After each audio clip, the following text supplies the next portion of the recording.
So now we come to put options. Put option allows the holder to sell an underlying asset at the strike price until the option expires. They are utilized when expecting the price of an asset to decline. So remember the used car analogy that I said earlier, that you want to sell a car and you want to fix the price. So if the market price were to drop, you can still sell the car at the agreed upon price, which is higher than the market price. So this sort of help you to offset the decline. Okay, now let's look at the payoff diagram. So, okay, similar to the call options payoff diagram, you can see that we have this green and blue line as well, but now we have it in a different direction. Previously, we see that the green underlying increased from the left to the right, but now we have this green underlying increasing from the right to the left. The underlying is no longer a long underlying, where it is actually a short underlying. So what does this mean exactly? It means that you are shorting the SPY shares.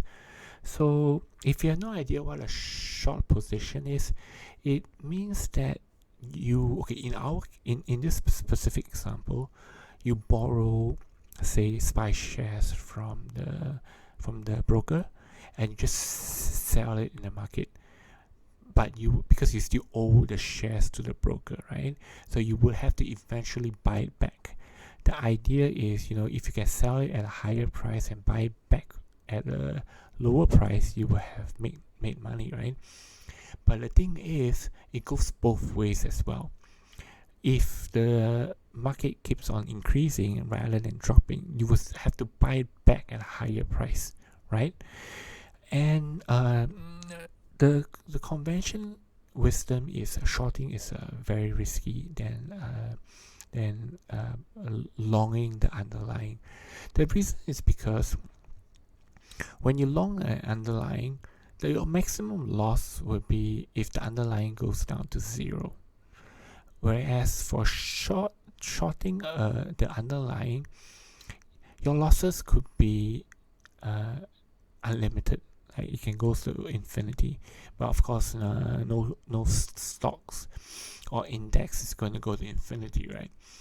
But theoretically, your losses could be infinity.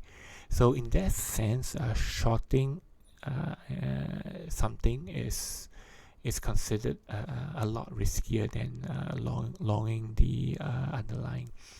So because the green line now represent a short position, so we have this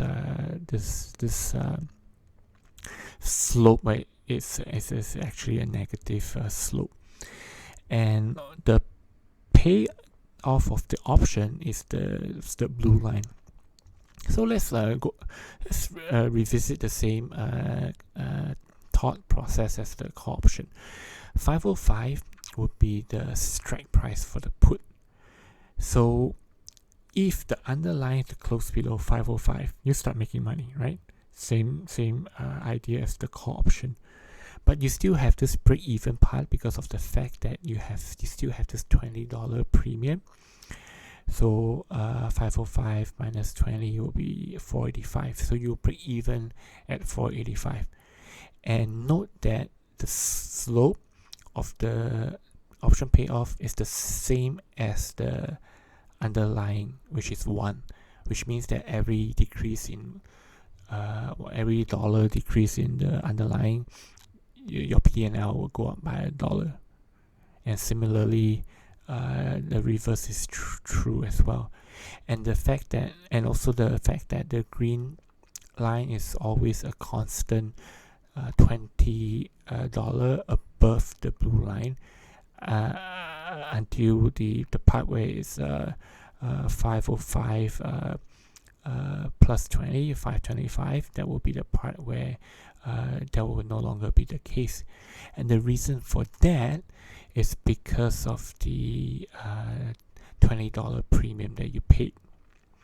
You would have to make an additional $20 just to break even. But because of the premium, you have your losses will be capped. Whereas for the underlying, the losses is it goes down to potentially minus infinity. And also you need to understand how this relates to the definition of a put option. So the put option gives you the right to sell an underlying at the specified a specific agreed upon price, right? So in this case it's 505. So what this is telling you is that you can sell at 505 even though the market drops. So for example, we take an example 450. So say if SPY were to close at 450 and you're able to sell at 505, basically you have made a $55 premium, right?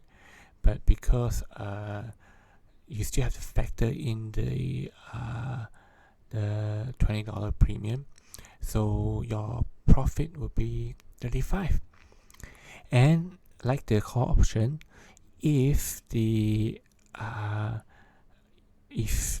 underlying actually went up to above 505, and since you don't have the obligation to sell it at 505, you just not do anything, right? The option will just expire worthless, and your loss will be capped at minus 20.